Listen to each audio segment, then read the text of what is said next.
ஆத்மானபசாமி. முழுமுதற் கடவுள் விநாயகர் என்று சொல்லுகின்றார்கள். சரி. விநாயகரினுடைய தாற்பயம் என்ன? சரி. இதற்காக நாம் விநாயகரை வணங்க வேண்டும்.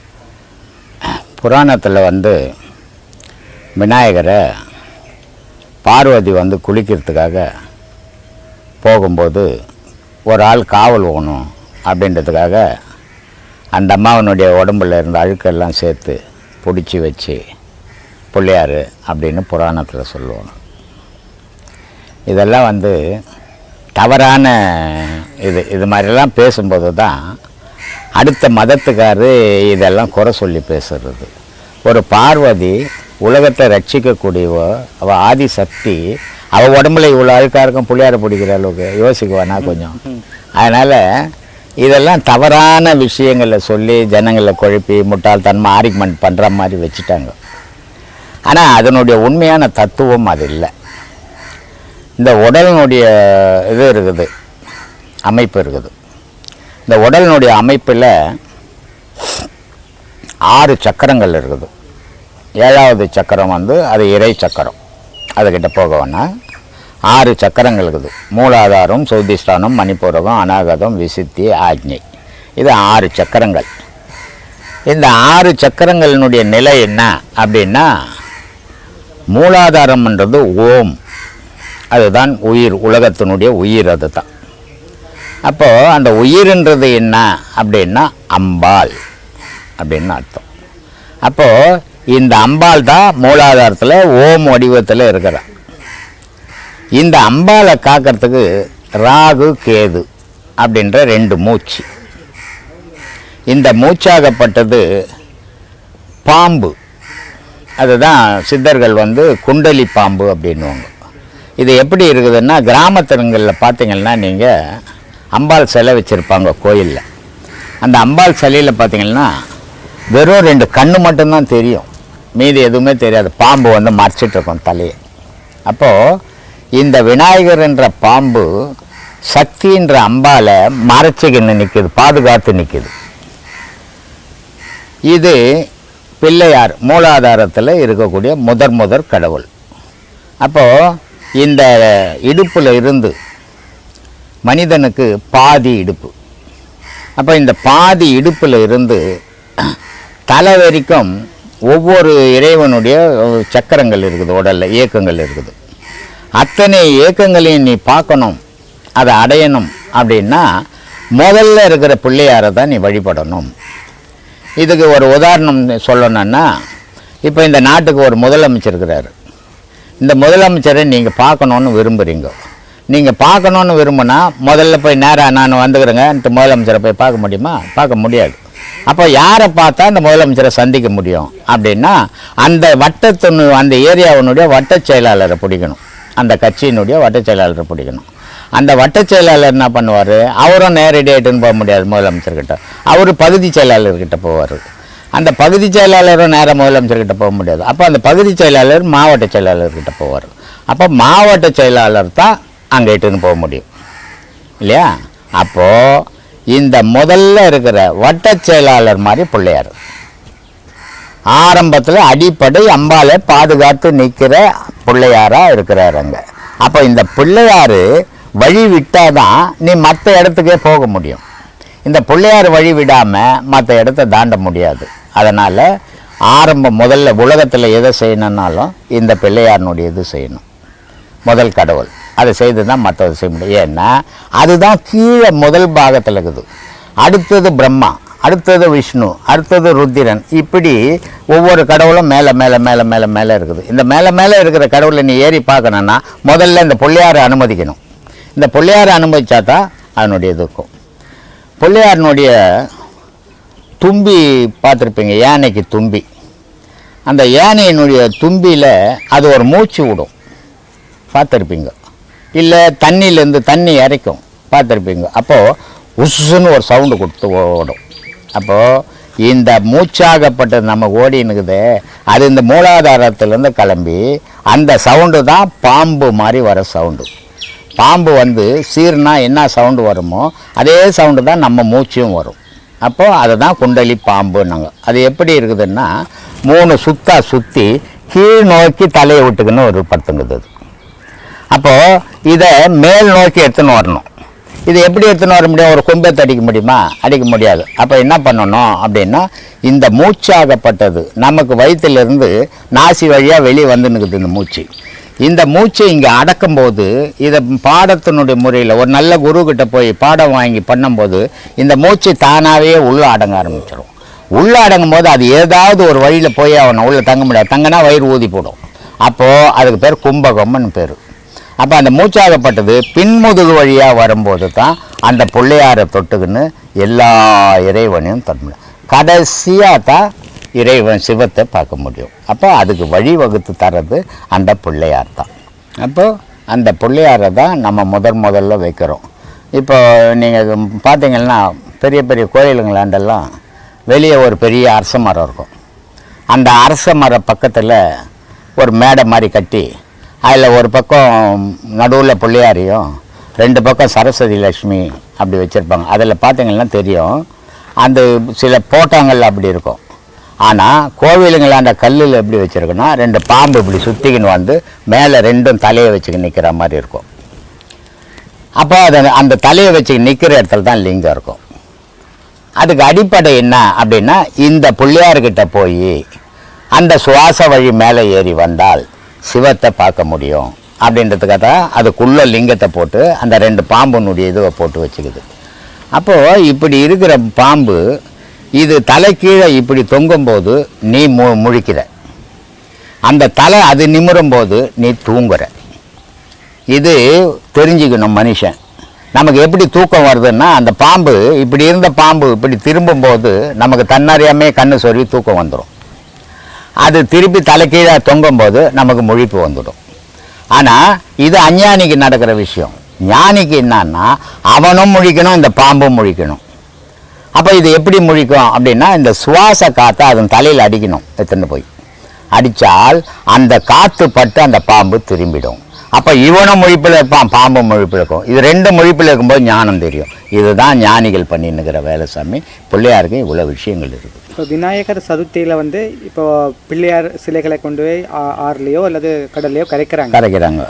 இது எதுக்காக? தமிழ்நாட்டை பொறுத்தவரை இது ஒரு கிட்டடியில் வந்த விஷயங்கள் இது தமிழ்நாட்டில் இப்போ வந்தது.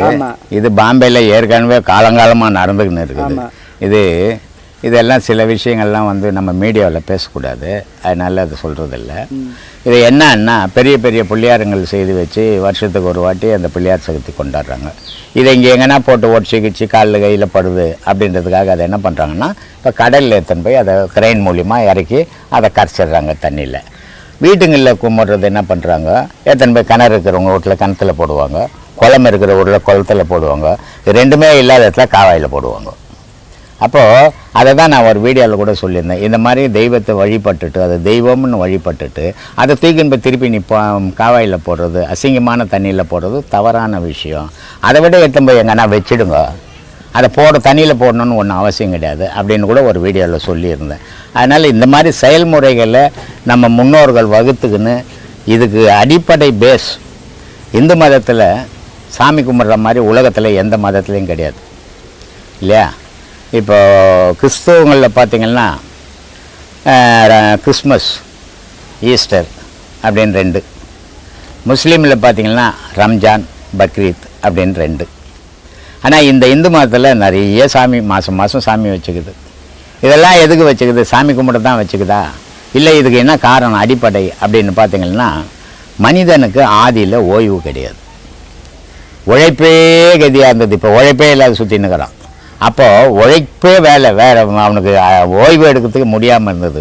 அப்போ இவன் இப்படியே உழைச்சின்னுக்கிறான், ஒரு நல்லது சாப்பிட முடியல, நல்ல சாப்பாடு சாப்பிட முடியல அப்படின்னெல்லாம் என்ன பண்ணிட்டாங்க, இந்த பண்டிகைகளை வகுத்தாங்க. பண்டிகைகளை வகுக்கும்போது அந்த நாளில் அந்த உழைப்பை நிறுத்தி வீட்டோட குடும்பத்தோடு இருந்து நல்ல சாப்பாடுகள் செய்து சாப்பிட்றதுக்கு ஒரு வாய்ப்புகள் கிடைச்சது.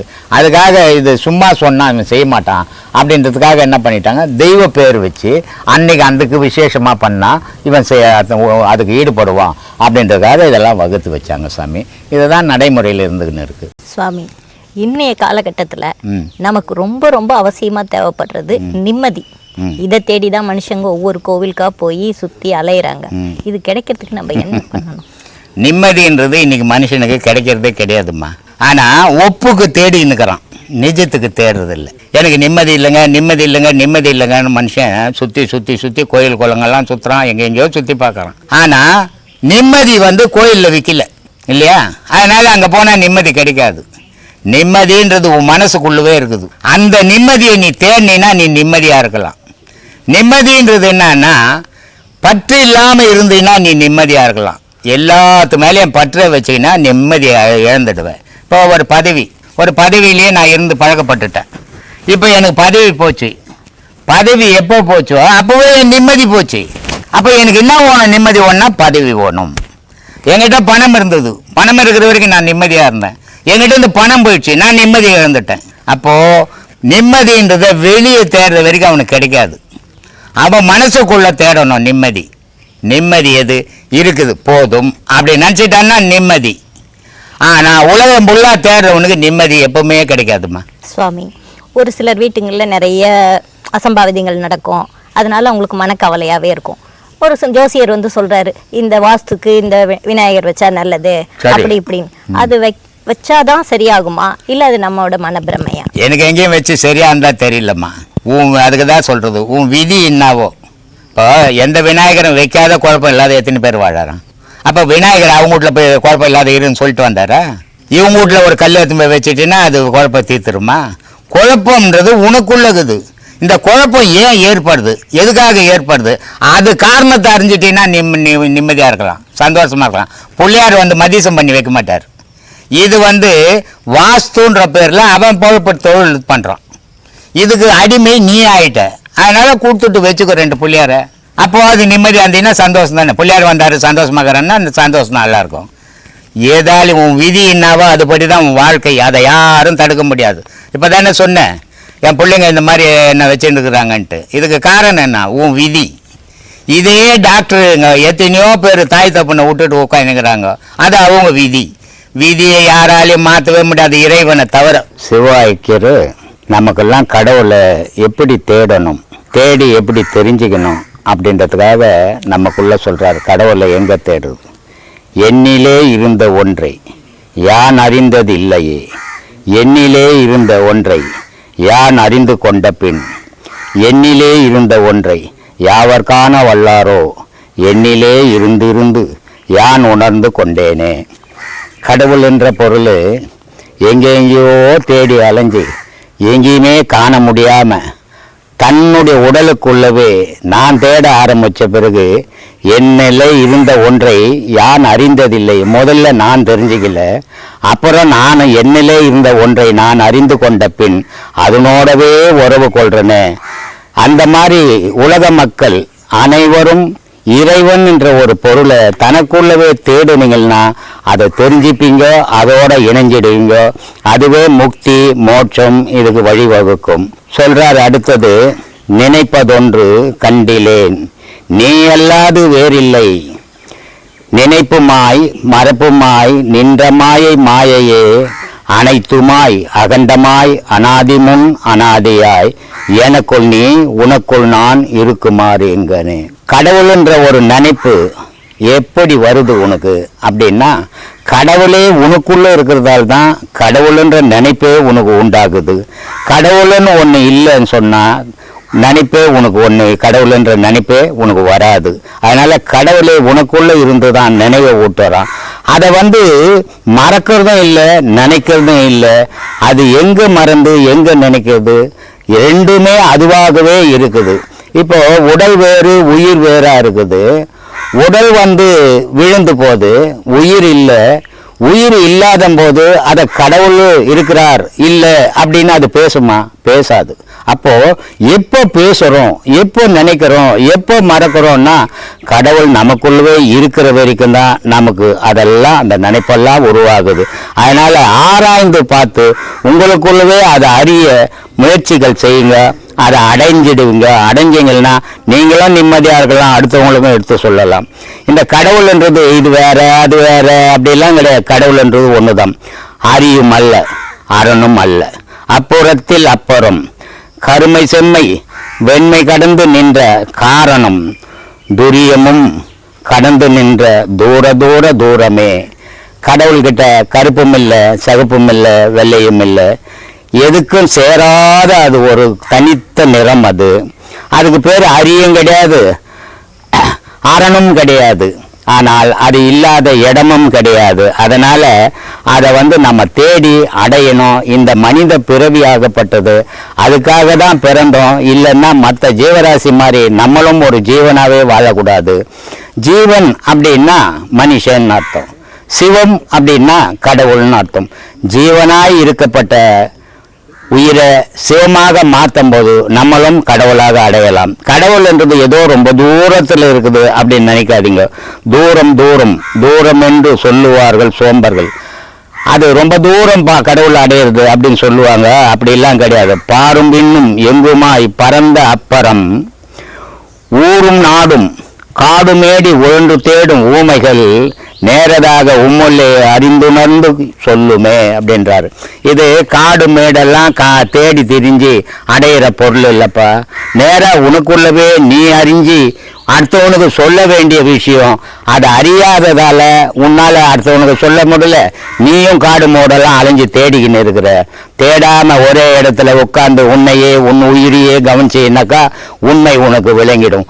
உலகத்தை பார்க்கும்போது உண்மை தெரியாது, பொய் தான் விளங்கும். ஏன்னா உலக தோற்றங்கள் ஒரு பொய்யான மாயை. அது நீ உன் உடலும் ஒரு பொய்யான மாயை. ஆனால் உனக்குள்ள இருக்கிற உயிரோ மெய்யான பொருள். அந்த மெய்யான பொருளை உணரணும்னா நீ உனக்குள்ளவே உன் மனசை செலுத்தணும். உலகத்து மேல செலுத்தாம இருந்தேன்னா உண்மைகளை நீ தெரிஞ்சுக்கலாம். அதனாலதான் அப்படி சொன்னாரு. நீல வீடு கட்டுவீர், நெடுங்கதவு சாத்துவீர், வாழ வேணும் என்றலோ மகிழ்ந்திருந்த மாந்தரே, காலன் ஓலை வந்தபோது கை கலந்து நின்றிடும் ஆலமுண்ட கண்டனாட் பாதம் அம்மை பாதம் உண்மை. பெரிய வீடு கட்டுற, யமன் கூட வர முடியாது, ஒரு காத்து கூட நுழைய முடியாத அளவுக்கு வீட்டை கட்டுற. ஆனா யம தூதருங்க உன்னை மோதும் போது நீ கீழே விழுந்து உன் உடல் விழுந்து உன் உயிர் உடலை விட்டு கயன்று ஓடி போகும்போது நீ கட்டின வீடு ஏது, நீ மகிழ்ந்த சந்தோஷம் ஏது? எதுவுமே இல்லையேப்பா. அதுக்குள்ள அந்த காலன் மோதத்துக்கு முன்ன அந்த ஆலமுண்ட கண்டனார் அறிஞ்சிட்டீன்னாக்கா உனக்கு உண்மையே உணர்ந்துடுவியப்பா நீ அப்படின்றார். அதனால ஒவ்வொரு ஞானிகளும் நமக்காகவே சொல்லி இருக்கிறாங்க. நெருப்பை மூட்டி நெய்யை விட்டு நித்தம் நித்தம் நீரிலே விருப்பமோடு நீர் குளிக்கும் வேத வாக்கியம் கேளுமேன். நெருப்பும் நீரும் உம்முலே நினைத்து கூற வல்லாரேல் சுருக்கமற்ற ஜோதியை தொடர்ந்து கூடல் ஆகுமே. காட்டில் குளத்தில் போய் குளிச்சுட்டு ஒரு யாகத்தை வளர்த்தி போறதால நீ கடவுள் அடைய முடியாதுப்பா. அந்த நீரும் நெருப்பும் உனக்குள்ளவே இருக்குது. நீ ஆராய்ந்து பார்த்தீங்கன்னா சுருக்கமற்ற சோதி உனக்குள்ளவே அந்த கடவுள் என்ற சோதி தோன்றுமே, அதை நீ பார்க்கலாமே அப்படின்றாரு. இத மாதிரி பல மகான்கள் பல விஷயங்களை நமக்கு சொல்லிட்டு போயிருக்கிறாங்க. அதெல்லாம் நம்ம உணராம எதையோ தேடிக்கின்னு உண்மை தெரியாம தேடி அலையறதால நம்மளும் கெட்டு அடுத்தவனையும் கெடுக்கிறோம். அதனால சொல்றாரு, இந்த உலகத்தை பார்த்து வாழும்போது எப்படிடா நீ வாழுவ அப்படின்னு. ஆடு காட்டி வேங்கையை அகப்படும் ஆறு போல் மாடு காட்டி என்னை நீ மதிமயக்கல் ஆகுமோன்றாரு. காட்டில் ஒரு வேங்கையை பிடிக்கணும்னா ஒரு கூண்டு அடிக்கணும். அந்த கூண்டுக்குள்ளே ஒரு ஆட்டுக்குட்டியை விடணும். அந்த ஆட்டுக்குட்டி கத்துச்சுன்னா அந்த வேங்கை காட்டுக்குள்ளேருந்து வரும் ஆடை பிடிக்கிறதுக்கு. ஆனால் ஆடை பிடிக்க வந்த வேங்கை கூண்டுக்குள்ளே அகப்பட்டு மாட்டிக்கும். அந்த மாதிரி நீ மாட்டிக்க கூடாதுடா இந்த உலகத்தில். மாடு காட்டி என்னை நீ மதிமயக்கல் ஆகுமோ. அப்போ இந்த உலகம்ன்றது ஒரு அழகான மாடு மாதிரி. அதை காட்டி நீ அறிவை மயக்கிடலாமா? மயக்கக்கூடாது, நான் மயங்கவும் கூடாது. அதனால கோடு காட்டி யானையை கொன்றுரைத்த கொற்றவா, நல்ல வழியை காட்டி மதம் என்ற மனம் என்ற யானையை கொன்ற இறைவா, நீ எனக்கு வீடு காட்டி என்னை நீ வெளிப்படுத்த வேணுமே. என்னை நான் எப்படி வாழணுன்றது நீ தாயா முடிவு பண்ணணும். நீ என்ன இந்த நல்ல வீடு, நான் உண்மையான வாழ வேண்டிய வீடை எனக்கு காட்டு. இப்போ நான் வாழ்ந்துக்கின இருக்கிற வீடு உண்மையான வீடு இல்லை அப்படின்றதுக்காக இதெல்லாம் நமக்கு இந்த அறிவுரைகள்லாம் சொல்கிறாங்க. இதையெல்லாம் கேட்டு நம்ம நல்ல ஞான மார்க்கத்தை நல்ல குருவை நாடி போலியான விஷயத்தில் போய் சேர்ந்து பாழாகாம உண்மையான ஞானத்தை தேடி அலைஞ்சி அதை அடையும் போது உன் மனமும் நிம்மதி, நீ இறைவனையும் சேரலாம். இதுகெல்லாம் தான் இங்கே வழி சொல்லுங்க. பிரம்மசூத்திர குழுவில் அதெல்லாம் வழி சொல்லுங்கிறோம். பிரம்மசூத்திர குழுவில் ஜாதி மதம், குலம், கோத்திரம் எதுவும் கிடையாது. நல்ல மனசு உள்ளவன், நல்ல மனிதனாக இருக்கணும். அது மட்டும்தான் இங்கே தேடுறோம். அதை தான் இங்கே சொல்லி கொடுத்துன்னுக்குறோம். வரவங்களுக்கும் அதை தான் நம்ம சொல்கிறோம். நீங்களும் இப்படி இருக்கணும், எந்த ஜாதி மதத்துக்கும் நீங்கள் அடிமையாகக்கூடாது அப்படின்னு சொல்லின்னுக்குறோம். அதனால் இனிமேல் இது வரைக்கும் வாழ்ந்த வாழ்க்கை எப்படியாவது போகட்டும். இனிமேல் வாழற வாழ்க்கை உங்கள் வாழ்க்கையும் இறைவனுடைய நினைப்பையும் வச்சு வாழ்ந்தீங்கன்னா உங்களுடைய வாழ்க்கை அமைதியாகவும் இருக்கும், சிறப்பாகவும் இருக்கும். நன்றி, வணக்கம்.